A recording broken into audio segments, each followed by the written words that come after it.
Boa tarde a todos e todas. Tarefa árdua, né? Apresentar o professor Carlos Reis, gente. Mas minha apresentação é mais um agradecimento, também em nome da Abraplip, por sua dedicação incansável à produção de conhecimento e à formação de novos professores e pesquisadores nos campos dos estudos narrativos, da crítica e da difusão da literatura portuguesa e dos estudos queirosianos. No primeiro campo, o das narratologias, não posso deixar de destacar sua contribuição teórica para a análise das narrativas e o contributo fundamental para o pensamento e a consolidação em língua portuguesa dos estudos narrativos, do que são exemplos o Dicionário de Narratologia, escrito em coautoria com Ana Cristina Lopes, e publicado mais ou menos em 1986? 87. E o Dicionário de Estudos Narrativos, publicado então em 2018, que atualiza a concepção da narrativa em diálogo com a evolução e o aprofundamento que os estudos narrativos conheceram nas últimas décadas.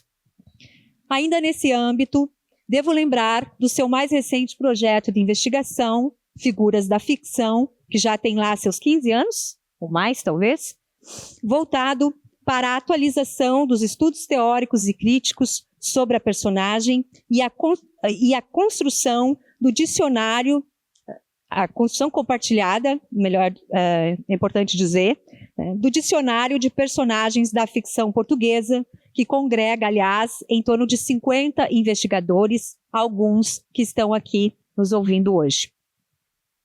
E já apresenta 200 verbetes, já passou dos 200 talvez, além de publicações em torno dessa categoria, de ensaios, congressos,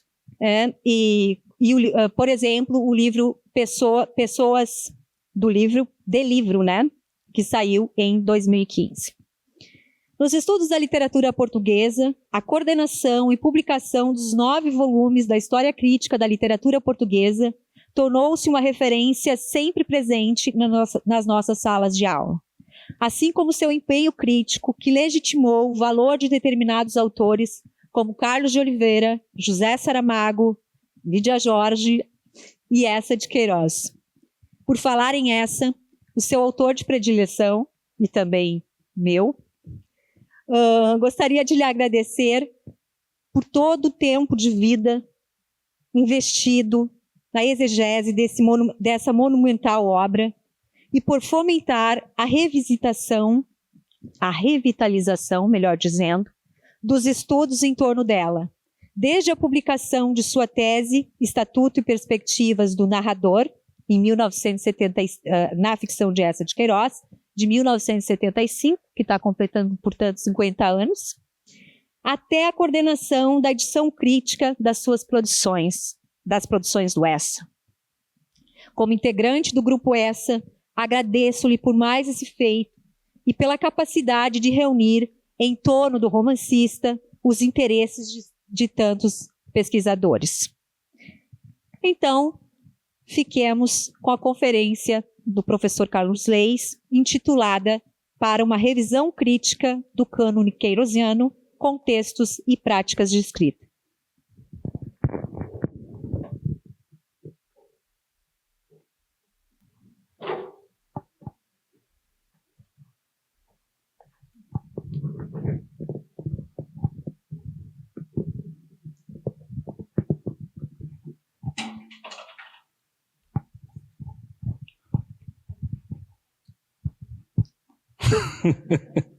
Raquel, por favor. Eu sou quebrando um pouco o protocolo, mais uma vez, a Abraplip vai prestar homenagem a um dos grandes nomes da sua história, dos grandes parceiros da Abraplip, conceder dessa singela lembrança ao professor Carlos Reis.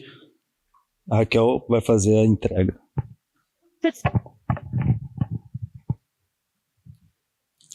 Carlos Reis, A Abraplip reconhece e agradece a sua inestimável contribuição para a pesquisa e o ensino de literatura e culturas portuguesas e dos povos falantes de língua portuguesa. Obrigada. Obrigado.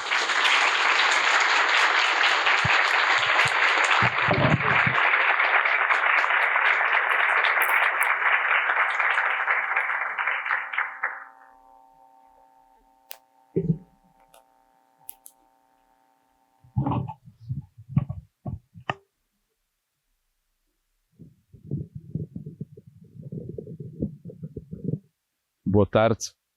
Boa tarde. Estamos.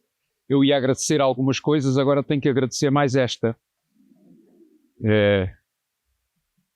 Que, devo dizer, é uma surpresa mesmo.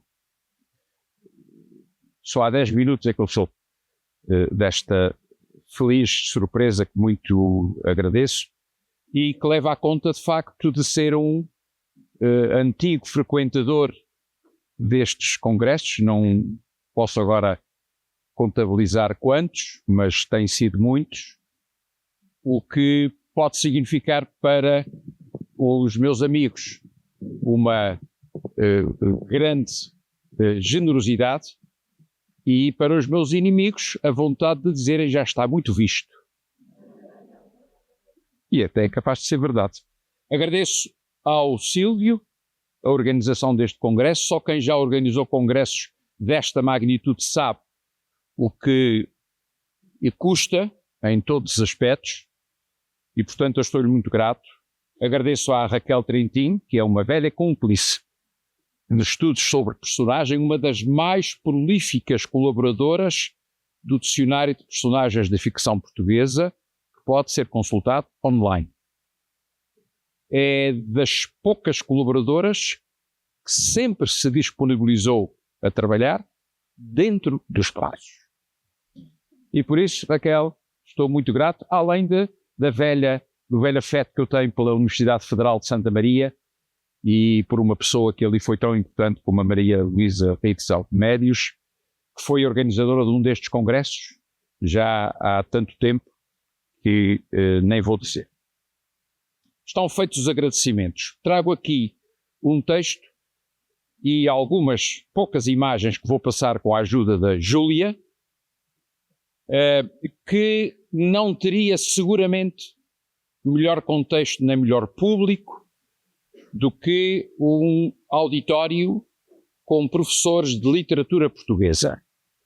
E aquilo que aqui trago, como verão, não é nada de radicalmente inovador no âmbito dos estudos carosianos, não é nenhuma invenção nem reinvenção, é mais uma revisão de alguma coisa que precisa e tem precisado dela. A Raquel há pouco falou nesse projeto chamado Edição Crítica das Obras de Eça de Queiroz, que se aproxima do seu final, já com 24 volumes publicados e 5 ou 6 já em publicação, em preparação e um deles em publicação, e que no fundo coloca aqui a seguinte questão: que Eça temos estado a ler? Será que temos estado a ler de facto o que Eça de Queiroz escreveu? Ou não estaremos a ler erros, falsificações, defeitos, etc. A questão é séria e é patrimonial. E por isso também tem contado com a ajuda de muitas pessoas, no total 19 investigadores de 5 países diferentes, que com o seu esforço, a sua colaboração, o seu empenhamento, têm dado corpo a esta iniciativa. E ela já vai merecendo da minha parte uma reflexão de balanço, o que também é significativo por outro lado. Vou àquilo que interessa. A 2 de maio de 1878, pouco depois de publicar o Primo Basílio, Eça de Queiroz enviou uma carta ao artista gráfico Manuel de Macedo. Para o devido registro, este Macedo não era outro senão o autor da Capa das Farpas, aquela bem conhecida em que aparece o demónio Asmodeu, com o seu óculo bem assestado, sobre a sociedade portuguesa do início dos anos 70. Nessa carta, o romancista pormenorizava uma proposta que tinha feito ao editor Ernesto Chardron, a saber, uma edição ilustrada do crime do Padre Amaro, ideia já antiga, relativamente, que agora poderia avançar sem escândalo. Afinal de contas, a obra e as suas cenas da vida devota não haviam provocado, dizia essa na sua carta a Manuel de Macedo, não haviam provocado nem na imprensa católica apostólica, nem nas sacristias, nem em Braga, nem nos cidadãos que usam opa, nem nos boudoirs das beatas chiques, um murmúrio de indignação. É desnecessário lembrar, mas aqui fica, naquele momento, o crime de Padre Amaro não era ainda o que hoje correntemente lemos, mas sim a segunda versão, de 1876, largamente superada pelo texto de 1880. É esta que me interessa. Como princípio de análise do cânone queirosiano, da sua ponderada valorização, da exigência incutida por essa ao seu trabalho, como se adivinhasse os reajustamentos e os acrescentamentos de que ele seria objeto ao longo dos tempos. Vou mais longe. Os textos e os títulos queirosianos que hoje lemos são, em boa parte, uma reconstrução nem sempre virtuosa daquilo que o grande romancista escreveu ou tentou escrever. E isto, evidentemente, não apenas no plano exegético, mas sobretudo no da textualidade propriamente dita, que afinal de contas também afeta outro plano, claro, e no das muitas oscilações, porque ela tem passado, tudo em conjunto, justificando a revisão crítica de que aqui falarei. Detenho-me agora na carta a Manuel de Macedo. Destaco nela o que parece ser um projeto ambicioso de construção editorial, concebido num envolvimento social, político e cultural que ia determinando uma presença marcante na cena pública portuguesa e brasileira. Palavras de essa. Escuso de te dizer, grande artista, o orgulho que teria em que comentasses com o teu lápis a minha pena. Não sei se leste O Crime de Padre Amaro, não é um bom livro, certamente, mas oferece pitoresco bastante para uma série de desenhos. É um romance ilustrável. A vida da pequena vida devota, o grupo de beatos e beatas da Casa da São Joaneira, o mundo grotesco e barroco que se agita em torno da velha Sé, etc., são ampla matéria desenhável. Depois disto, o militante do realismo reformista que essa então era, explicita essa militância, sendo o livro, potencialmente, dizia essa, a ocasião de um belo álbum da vida eclesiástica, este era o momento de fazeres realismo. Deixo de lado aquilo que me parece discutível, ou seja, avançar-se para uma edição ilustrada com o texto ainda imperfeito da segunda versão, o próprio essa reconhecia isso mesmo. Ainda assim, esse texto era já, como se diz, bastante, como diz esta, bastante para oferecer quadros, mas deveria ir-se além de um simples livro com estampas, o que faria do artista praticamente coautor de, palavras de essa de novo, um belo estudo crítico da padraria. Parece-me claro, para essa uma edição ilustrada era uma empresa capaz de consolidar a posição do escritor no campo literário. Além disso, uma tal edição denotava uma difusa consciência intermediática, sugerindo o seguinte: o realismo pode ser aprofundado se o diálogo entre palavra e imagem for mais do que, palavras de essa, um simples livro com estampas.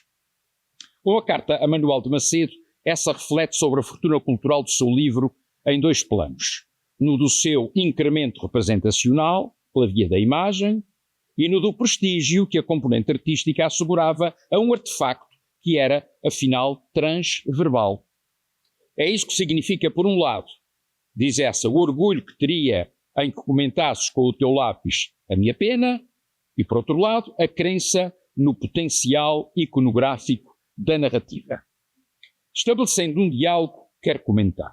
Acerca desse diálogo, em particular o da literatura com a pintura, o romancista deixou vários depoimentos que são conhecidos e pelos quais eu vou passar rapidamente: textos juvenis da Gazeta de Portugal que já falam da pintura, a Conferência do Casino de 1871, as cartas endereçadas a Teófilo Braga e a Rodrigues de Freitas em 1878.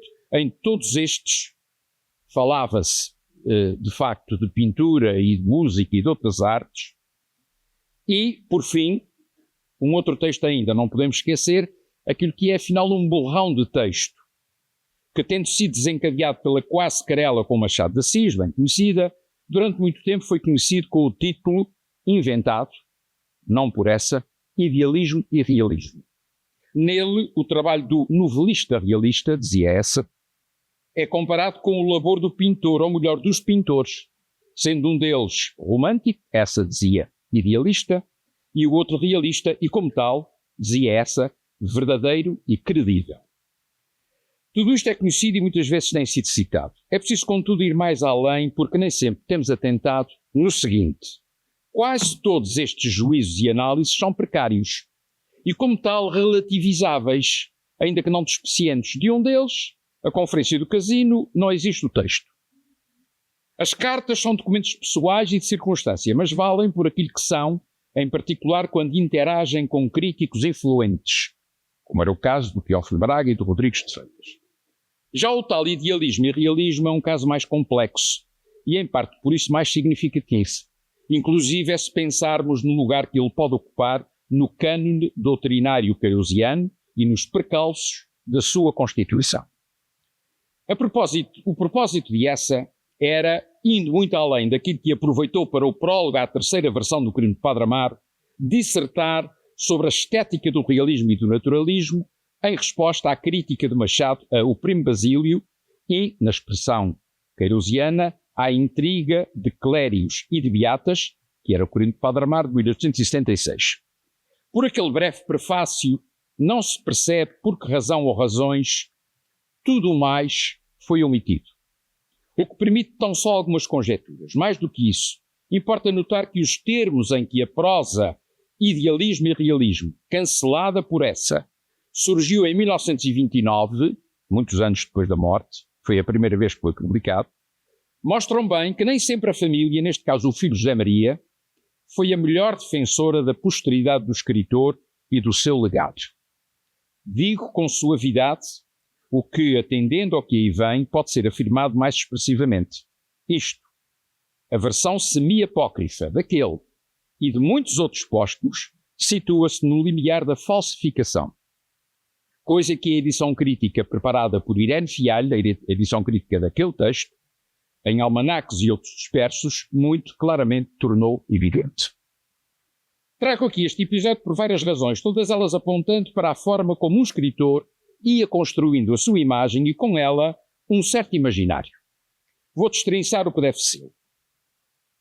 Por aquilo que essa diz respeito àquele imaginário em composição, apoiava-se em pelo menos duas traves mestras a que já aludi, cada uma delas referindo-se a uma acessão própria. Primeira, a noção de que a representação do real envolve um potencial iconográfico, é ele que incentiva a elaboração de imagens propriamente ditas em interação com a narrativa, conforme atestado no desejo de uma edição ilustrada do Crime do Padre Amaro. Passava-se isto num tempo, curiosamente, em que Flaubert rejeitava completamente qualquer hipótese de edição ilustrada.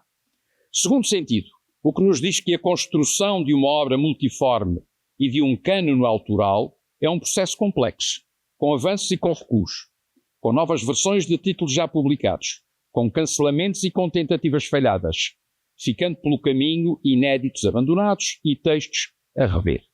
É esta segunda postulação que me interessa, neste momento, em direta relação com a revisão crítica do cânone queirosiano. A imagem do escritor emana de depoimentos que valem como desenho de um estatuto autoral, que uma autobiografia formal teria modelado, se não fosse o caso de essa nunca a ter escrito. Em vez disso, atentemos em mais uma carta, esta a Ramalho Ortigão. Nesta extensa dissertação, a que essa chama uma choradeira, delineia-se a autoimagem do escritor ausente e frustrado, designadamente pela dificuldade para levar adiante o projeto das cenas portuguesas. Conclusão, essa: eu não posso pintar Portugal em Newcastle, que era onde essa vivia então. A tal edição ilustrada do Crime do Padre Amaro não foi por diante.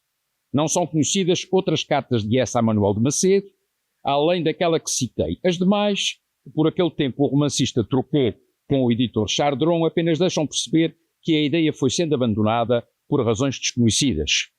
A fazer fé na bibliografia queirosiana de Guerra da Cal, a primeira edição ilustrada do Crime de Padre Amaro viu a luz da publicação em 1927, com imagens do algoritmista Alberto de Souza, de gosto duvidoso. Júlia, vamos lá.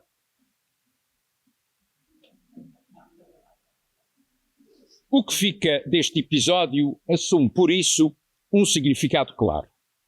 Essa de Queiroz era um escritor do tempo da reprodutibilidade da imagem e da ilustração, como componentes apelativos a que a economia do mercado editorial recorria.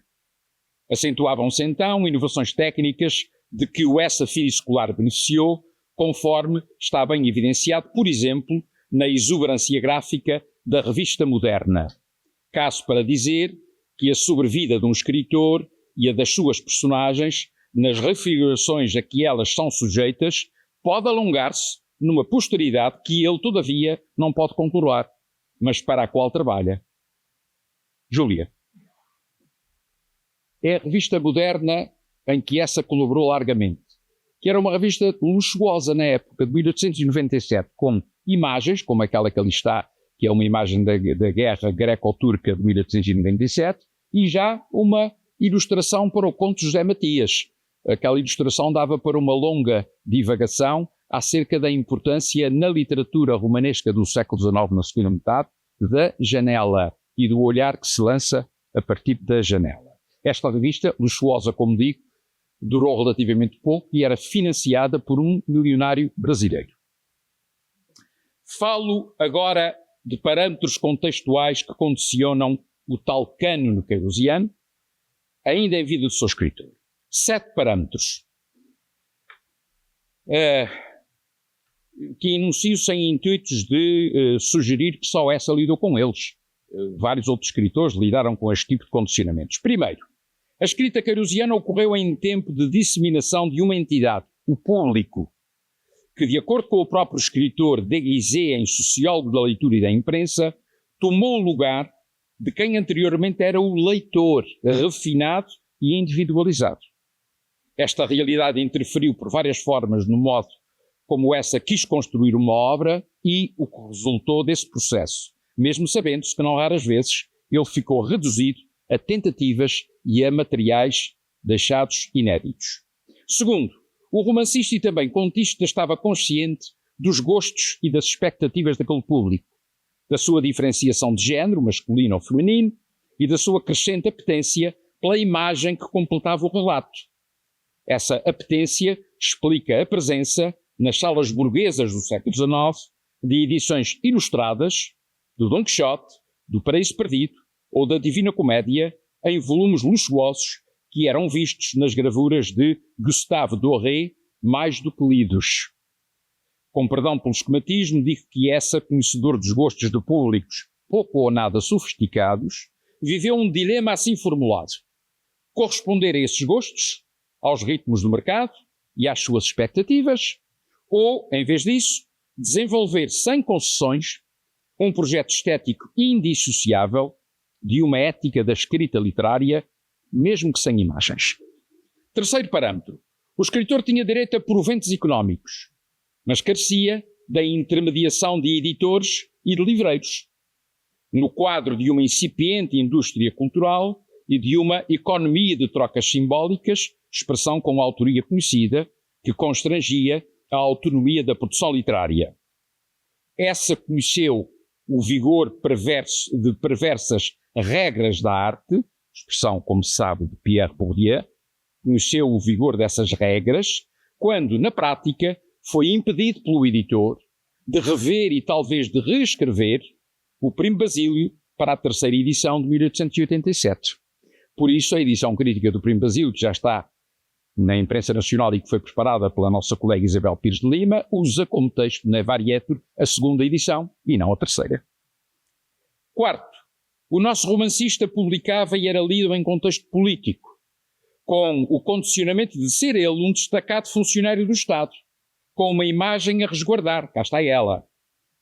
Ao desistir do projeto da Batalha do Caia, que é uma história conhecida, que parecia uma atrevida provocação ao patrão-Estado, ele apercebeu-se que a sua liberdade de escrita, mesmo em clave ficcional, não era ilimitada.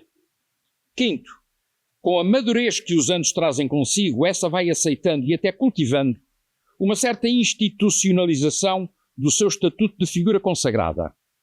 Passa-se isto, sobretudo, em cenário finiscolar, contexto em que aconteceu a profunda revisão das farpas, quase uma autocensura, levando a várias supressões de textos e a um prólogo justificativo daquela autocensura, anteposto aos 2 volumes de uma campanha alegre. A mudança de título não podia ser mais expressiva. A relativa amenização da agressividade das farpas originais convive ainda no chamado último essa, com derivas temáticas associadas a uma mais complexa deriva ideológica presente em contos, em crónicas e em obras semipóstumas.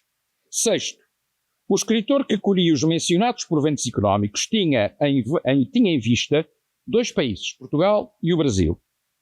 Para chegar a ambos, essa serviu-se intensamente da imprensa, tendo escrito para ela desde 1872, a partir do estrangeiro, num quase exílio ainda assim confortável. E foi pago para isso. A dualidade do luso-brasileiro, uma dualidade não isenta de tensões que já foram estudadas, foi potenciada pela progressiva relevância social de jornais e de revistas e pela necessidade de penetração em camadas de leitores cada vez mais alargadas. Para se fazer uma ideia da intensidade com que essa escreveu para o espaço público, ocupado pela imprensa, note o seguinte: no formato dos 6 volumes dos textos de imprensa de edição crítica, todos já publicados, nesses 6 volumes, e juntando-se a maioria das chamadas cartas públicas, também já publicadas na edição crítica, as prosas querosianas deste âmbito rondam as 2.000 páginas. Sétimo e último por agora. A escrita querosiana, também devido ao público, ao mercado e ao lugar de edição, diversifica-se no tocante a géneros literários e paraliterários, logo desde o tempo juvenil da Gazeta de Portugal, em 1866. Afirma-se, então, uma espécie de homem dos 7 instrumentos, e não apenas por ter ele cultivado o romance e o conto, a novela e o ensaio, a crónica e a polémica, a epistolografia, a geografia e a narrativa de viagens. Penso, além de tudo isso, em fenómenos de hibridização, quase como deslocamentos de placas tectónicas, dando lugar a violentos sismos, e assim, essa escreveu crónicas, mas deu-lhes muitas vezes forma epistolar, isto é, misturou os géneros. Compôs a 4 mãos um romance, mas seguiu a lógica do folhetim, o mistério da estrada de Sintra. Esboçou contos quando fez crónica de acontecimentos históricos. E quando, em regime epistolar, revelou episódios da sua vida privada. Ainda incutiu o movimento teatral a episódios narrativos, trabalhou e retrabalhou personagens, visando a configuração de uma alteridade servida por subtis estratégias de veridicção. Naturalmente falo, como já antes falei, de casos fardiquianos. Chego agora ao ponto crucial desta análise, com uma clarificação talvez tardia e até dispensável. Aquilo que tem chamado cânone querosiano decorre de um propósito autoral, com marcas geracionais e com condicionamentos vários, os tais 7 parâmetros. Junta-se-lhe um certo imaginário do escritor, ajustado e reajustado ao ecossistema sociocultural em que transcorreu a vida literária de essa. Nem seria preciso destrinçar, mas mesmo assim aqui fica. O cânone de que me ocupo não corresponde, no plano conceptual, à noção que, com maior ou menor aceitação, temos discutido a partir das obras seminais de Harold Bloom. Ainda que possa e até deva ser relacionado com a acessão bloomiana, mais as suas derivações e controvérsias, o cânone querosiano compreende um elenco textual e bibliográfico da autoria de Eça de Queiroz, mas, em vários casos, não autorizado por ele. Parece absurdo, mas não é tanto assim, uma vez que há obras de Eça que foram publicadas à revelia da sua vontade e sem que ela fosse sequer ponderada. Antes de falar disso, cito uma caracterização sumária, isso me basta, de Morner e Rausch, segundo a qual este cânone é o termo usado para descrever em coletivo aquelas obras de um autor particular que se provou serem genuínas ou que assim são consideradas. É o caso universalmente reconhecido do chamado cânone teatral de Shakespeare, formado por 37 peças e, ao contrário, o Sensio é a complicação do estabelecimento do cânone da lírica camoniana. Está aqui a minha amiga e colega Rita Marnoto, que sabe disto muito mais do que eu. Olhando globalmente o cânone textual de Eça de Queiroz, ele é compósito e é dispar. Integram livros publicados por iniciativa autoral e outros semipóstumos, volumes incoerentes de dispersos e romances e aparecimento póstumo, textos deixados inéditos, às vezes cancelados, mas depois recuperados e editados por legatários putativos. Da direta responsabilidade de Eça, ficou-nos um conjunto reduzido de títulos, resumindo-se a produção literária de sua exclusiva autoria e em vida, produção literária e em vida, a 5 obras acabadas e arduamente trabalhadas: o Canto do Padre Amado, o Primo Basílio, o Mandarim, a Relíquia e os Maias. Ponto final. Ou quase, se aceitarmos desta lista os contos que Eça não chegou a reunir em volume.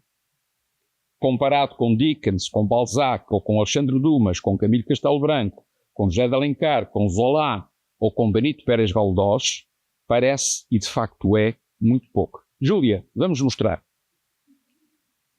Isto é o que Eça publicou em vida. Mais nada.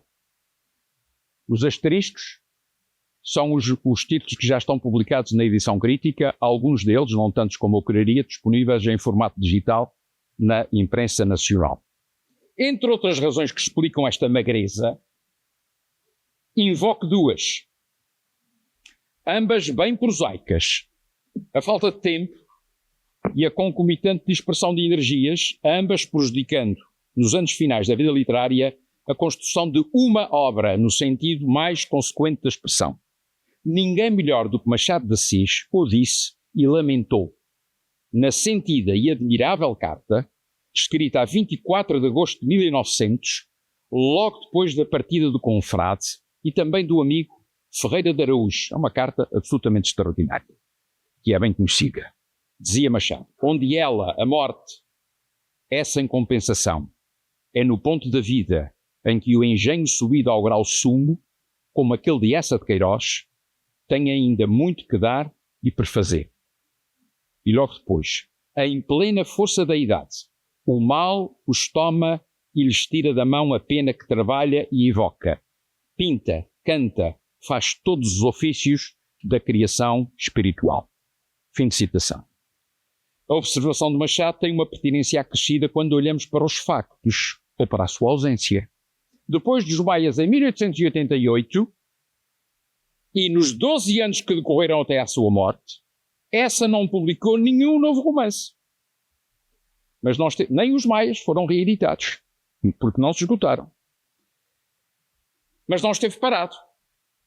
Longe disso, refundiu as farpas, fundou e dirigiu a Revista de Portugal, reconfigurou Carlos Fradique Mendes, dotou de um epistolário próprio, reeditou romances, mas não os Maias, trabalhou noutros já adiantados e, sobretudo, colaborou largamente na imprensa. Só na Gazeta de Notícias do Rio de Janeiro, e conforme a edição crítica preparada por Elza Miné e Neuma Cavalcante, encontramos naqueles 12 anos quase uma centena de crónicas estendidas por mais de 400 páginas. Em resumo, quando olhamos em 2 tempos, ante-mortem e pós-mortem, para o cânone queirosianos, deparamos com um corpus amplo, mas construído sobretudo postumamente, coisa a que nem sempre damos a devida atenção. Ou seja, são a maior número os títulos editados depois da morte do escritor, alguns quase com incursões apócrifas, do que aqueles que em vida ele autorizou. Júlia. Os semipóstumos e os póstumos. Um tal panorama obriga a realçar, na caracterização do cânone de Eça, vários aspectos que agora vou sintetizar. Primeiro, na posteridade imediata do escritor, em 1900 e 1901, apareceram os chamados semipóstumos, já então em vias de acabamento e de publicação, mas não publicados por Eça. Falo da Ilustre Casa de Ramires, da Correspondência de Fradique Mendes e da Cidade e as Serras, obras cujos textos levantam dúvidas e obrigam a substancial revisão crítica. Segundo, Obras póstumas como A Capital, Alves e Companhia, O Egito e A Tragédia da Rua das Flores foram editadas em condições reprováveis do ponto de vista filológico. As incontáveis intervenções espúrias que elas sofreram em contexto de incontida motivação comercial situam-nas no limiar da fraude e são ou serão reparadas pelas respectivas edições críticas. Terceiro, para complicar ainda mais este cenário editorial, essa deixou projetos inconclusos e milhares de textos dispersos, em especial contos e crónicas de imprensa, e sobre o caminho a coletâneas incoerentes e de circunstância, como prosas bárbaras, notas contemporâneas ou cartas e outros escritos. Nenhum destes volumes foi previsto por essa. Só alguma coisa das prosas bárbaras, mas ainda assim. Mais um título falsificado, o Dicionário de Bilhates, que aparece nas obras de Essa, mas não é de Essa. Quarto e último, por agora. Como vimos, Essa contemplou uma pluralidade de registros discursivos em variados contextos e para diferentes perfis de leitor. Dois casos entre outros. A singularidade do lugar de publicação dos géneros cultivados e do público da Gazeta de Notícias são bem diferentes do que caracterizava a revista moderna, e isso exige uma arrumação específica. Quer dizer, não se pode misturar num volume os textos que se destinavam a estes dois jornais. Outro caso. Se incluímos a epistolografia no cano queirosiano, e assim deve ser, então importa separar as cartas públicas das cartas privadas, conforme a edição crítica fez e está a fazer, ali com a ajuda da Raquel Brandão do Cerro e da Ana Teresa Peixinho, que estão a editar, juntamente com este vosso criado, as cartas privadas do Essa. Júlia, vamos ver o que é que há aqui para mostrar. Aqui está a arrumação dos textos de imprensa numa secção própria, a epistolografia idem, as narrativas de viagens que ali estão, aquela espécie de cajón desastre, como dizem os espanhóis, são os almanaques e outros dispersos, e as traduções, que essa também traduzi. Antes de terminar, deixo algumas derradeiras ponderações com amostras ilustrativas do que ficou dito e do que falta dizer. A primeira daquelas ponderações tem a ver genericamente com as circunstâncias em que o escritor construiu a sua obra, querendo acautelar a sua posteridade, com a ilusão de poder controlar o seu legado literário, mas não podia. Em Essa de Queiroz, aquelas circunstâncias foram muito problemáticas, como já foi dito. Também por isso, a conformação pós-mortem do seu cano textual foi movediça, em função de escolhas editoriais, muitas vezes esvaziadas de critério. Tudo isto por junto interfere na imagem do escritor, que teve nítida consciência do cuidado com que deveria trabalhar essa sua imagem, a par do profissionalismo que incutiu ao seu labor escritural. Volto àquilo que aqui está em causa, a saber, as distorções da imagem do escritor e as desfocagens que sofreu, e note-se que não estou a pensar apenas nos póstumos e nos semipóstumos, não raro condicionados pela precariedade dos respectivos materiais textuais. Também as obras que foram autorizadas em vida, ou seja, as que o autor quis publicar, quase sempre reeditou e reconheceu como suas, têm sido pontualmente desautorizadas por edições que refazem aquilo que essa escreveu. Os exemplos, maus exemplos, são muitos, pelo que me limito aqui a passos de duas obras canónicas, agora na dupla acessão do termo, e obras, repare-se, que ele publicou em vida, mas que pós-mortem sofreram problemas graves. O Primo Basílio e os Maias. O Primo Basílio. 3 passos brevíssimos do primeiro capítulo. Atenção, eu não andei à procura. Eu estava a ler o Primo Basílio e comecei a encontrar expressões que me diziam assim: o Essa não pode ter escrito isto. No primeiro daqueles romances, uma editora, aliás, respeitável, não evitou deformações que terão sido potenciadas pela falta de uma revisão atenta. Fixe-me tão só no primeiro capítulo, onde essa escreveu fraqueza,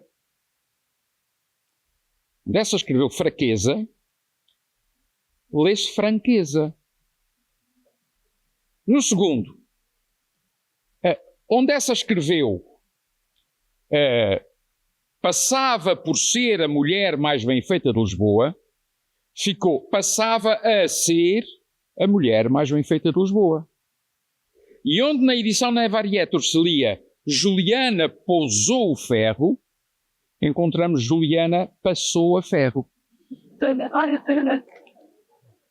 Eu puxei para ali com letras garrafais o que essa efetivamente escreveu e o que a edição que acima está alterou, mudando o sentido. Quer dizer, não é Juliana passou a ferro. Ela estava a passar a ferro, de facto. Parece que passou a ferro ali rapidamente. Não, pousou o ferro. E nos outros casos, a mesma coisa, mas há pior. No segundo caso, dos Maias, uma das piores coleções de sempre, mas com muito público da obra queirosiana, a do Círculo de Leitores, devia ser processada essa coleção, cometeu a proeza, infelizmente não única, de em 2 linhas introduzir 3 erros. Dou de desconto as divergências de pontuação. Assim, vamos lá. Ou seja, onde essa tinha escrito se fosse contigo, nesta edição está se fosse comigo. Onde essa tinha escrito é um selvagem, nesta edição está é selvagem. Onde essa tinha escrito uma vez acaba essa história, dá uma vez acaba a história. São 2 linhas com 3 erros. Peço desculpa, até a água se comoveu com isto. Comentário necessário. A popularidade de um escritor e a incessante republicação dos seus livros, às vezes em edições piratas, já houve edições piratas das obras do Essa, pagam um preço elevado, que é dos erros que vão sendo gerados, repetidos e às vezes eternizados, aquém de uma consciência patrimonial que contraria o estrago. Nesse sentido, um texto, na sua materialidade, é como uma peça de vestuário, de que muito gostamos. Quanto mais a usamos, mais ela se desgasta e perde o fio. Naturalmente que o estrago é muito mais grave, às vezes até no plano ideológico, quando as edições póstumas e as semipóstumas não têm em conta o que está nos manuscritos. Ou quando tentam resolver no impresso o que neles era precário. A atribulada história literária da capital levou, como se sabe, a que essa tivesse deixado o seu romance, em parte já adiantado, mas ainda longe de ver a luz da publicação. O problema veio depois, quando um filho do escritor, responsável, por assim dizer, pela primeira edição em 1925, corrigiu nos complexos materiais de que dispôs aquilo de que não gostou e leu o que lá não estava. A edição crítica de Luís Fagundes Duarte reparou, até onde isso foi possível, as intervenções espúrias do filial editor. Intervenções que chegaram ao número astronómico de 15.000. Há 15.000 intervenções espúrias no manuscrito pelo editor de 1925. Uma edição que se foi reeditando e que continua a ser. Cito a edição crítica de Luís Fagundes Duarte. Quando o inocente Artur Corvelo pergunta quem é a Concha, que era uma espanhola daquelas que circulavam na Lisboa do romance, o escroque Melchior reagiu com impaciência. Estou a citar o texto que essa escreveu, como se Artur lhe tivesse perguntado quem era Jesus Cristo. Pois bem, depois da correção pelo filho José Maria, o que se lê é como se Artur lhe tivesse perguntado quem era Pio IX. Júlia. Ou seja, manteve o paradigma religioso, mas baixou um degrau. Certo? Manteve o paradigma religioso, mas baixou um degrau. Era muito insultuoso comparar uma espanhola com Jesus Cristo e ele então baixou para Pio IX. São dispensáveis mais considerações para bem expressar o que tenho deixado implícito e estou já a terminar. Enquanto trabalharmos com edições descuidadas ou oportunistas, ou até ambas as coisas, não estaremos a ler exatamente essa de Queiroz. Ou estaremos a ler algo que em parte desmente a imagem da autenticidade e de ética do labor literário que o grande escritor quis estampar num seu cânone afinal instável e carecendo de revisão crítica. Ainda recentemente, no último volume que foi publicado, isso ficou evidente. A edição crítica do semipóstumo A Cidade e as Serras, repito, foi o último que saiu, por Franco Sousa, mostra que até um escritor chamado Ramalho Ortigão, que foi encarregado de publicar o manuscrito, levou longe demais o seu zelo, quando completou a edição que essa não terminara. O manuscrito que agora dispomos, que é o mesmo que Ramalho se serviu, mostra como, em muitos passos, as intervenções corretivas do editor, acatadas ao longo de décadas pela tradição impressa, foram muitas vezes desnecessárias, com frequência preconceituosas e invariavelmente impertinentes. Júlia, o último exemplo, o que está ali do lado direito é uma página ao acaso da Cidade e as Serras. A quantidade de notas mostra a quantidade de intervenções de Ramalho Ortigão. E esta que aqui está, que eu destaquei debaixo das notas, alterou toda uma frase para uma correção que não se entende porquê. Porquê que o Ramalho Ortigão alterou aqui? Não se sabe. E, portanto, é isto que a edição crítica reconstitui, no caso, pela possibilidade, que não se verifica em muitos outros textos, de ter acesso a uma grande parte do manuscrito. Depois da morte de Carlos Frederico Mendes, e é com isto agora que termino mesmo, poeta quase inédito e de cânone indefinido, o seu amigo fiel e biógrafo dedicado, o tal que, segundo alguns, parece ser essa de Queiroz, concluiu: nos tempos incertos e amargos que vão, portugueses destes não podem ficar para sempre esquecidos, longe sob a mudez de um mármore. Fim de citação. Parafraseio e digo: nos tempos incertos de agora, um escritor destes não pode ficar para sempre deixado ao sabor de acasos e de erros que perturbam o cânone genial que confiou à nossa responsabilidade. Muito obrigado.